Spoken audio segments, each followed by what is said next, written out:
Qadın ucuzlaşdı, qoyun əti bahalaşdı.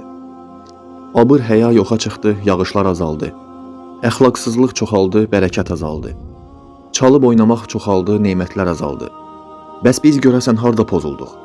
Harda səhvə yol verdik? Allahın kitabından uzaqlaşıb böyük ekranlar qoyduq evlərimizə.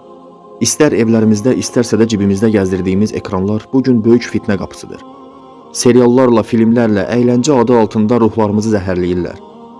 Öncədən dilə gətirməyə utanılan şeylər bugün ekranlarda alqışlanır. Ailə sistemini dağıdıb haramı normallaşdırırlar.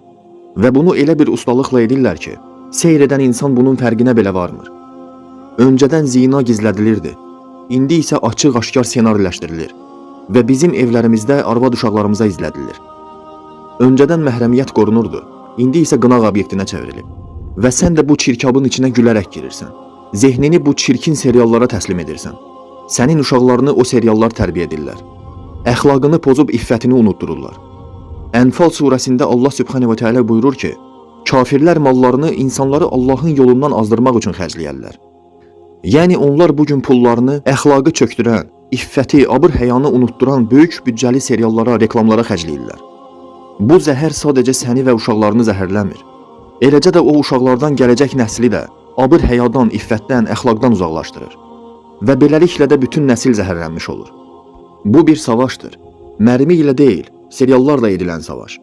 Mərmi insanın bədənini öldürər. Ancaq bu seriallar və verilişlər insanın canından da dəyərli olan namus hissini, əxlaq və iffət hissini öldürür. Ey insanlar, övladlarınızın gözlərini harama açmayın. Özünüzü bilə-bilə alovun içinə atmayın. Ekranı deyil, Qur'anı açın. Senarilərlə deyil, sünnə ilə yaşayın.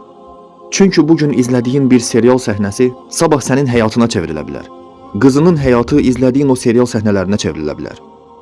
Sevgi, məhəbbət kimi süslü-püslü sözlərlə pozğunçuluğu təbliğ edirlər. Ərini sevmədiyi üçün başqa kişiyə qaçan qadın və yaxud da uşağının hansı kişidən olduğuna əmin olmayan, DNA testi ilə bilən qadın. Bütün bu pozğunçuluğun adı serial vasitəsilə olub müasirlik və məhəbbət. Ey insanlar, evinizi məscidə çevirin, kinoteatr zalına deyil.